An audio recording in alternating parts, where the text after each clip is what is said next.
As a former mayor of Burlington, Vermont, let me welcome our guests. I think we understand that one of the advantages of our federalist form of government is that a lot of great ideas are taking place at the local level, they're taking place at the state level, and in fact, the function of this hearing is to see how we can work together, how we can learn from you, how you can learn from us, and how together we can address some of the major crises this country faces. The issue of energy independence. Does anybody here think it is a good idea that we spend approximately $450 billion every single year importing oil from abroad? I don't think there's anybody here who thinks that's a particularly good idea.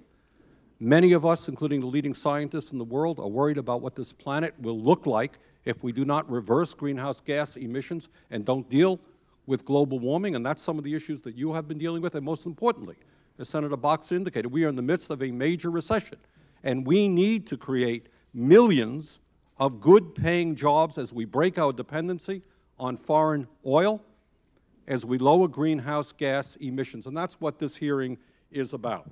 What we have to do here is do something that lets us live into the future successfully, and I think we have to have courage in order to be able to do that. Clearly, greenhouse gas emissions and our climate change is, in my mind, real, not a figment of someone's imagination, and we need to address it. But I think the goal here is to build a public infrastructure that's green so that all jobs become greener. At the same time, jobs in the new economy are green-collar jobs that are responding to our capacity to create a public infrastructure that's green.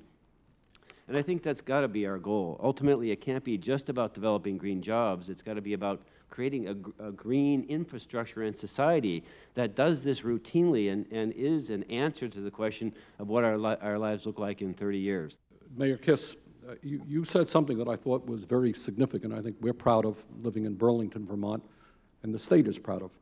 And that is, since 1989, with normal economic growth, Burlington is, we have our problems with the recession, but we're doing reasonably well, everything being considered. Burlington today is consuming 1% more electricity than was the case 20 years ago. What would be the implications for the United States, do you think, if the rest of the country was as aggressive as Burlington has been in terms of energy efficiency, and in fact the state of Vermont has in recent years as well? Vermont has an energy efficiency utility, the Vermont Energy, VEIC. What they've been saying for quite a while now is that they could reduce Burlington's and Vermont's energy use by 1/3 through energy conservation and energy efficiency measures.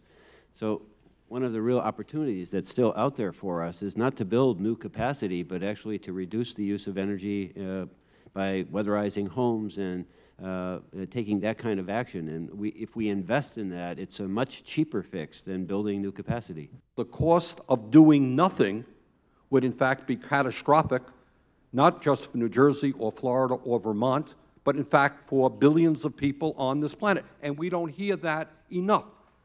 It would be catastrophic in terms of human suffering and disease and areas in this world often inhabited by some of the poorest people literally being underwater.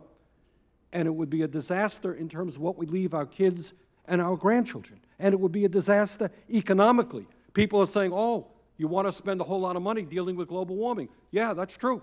And what would be the economic cost in terms of trillions of dollars of loss if we did not go forward aggressively? So I think on that very profound note, which I happen to agree with very much, we will end the hearing. And I want to just conclude again as a former mayor,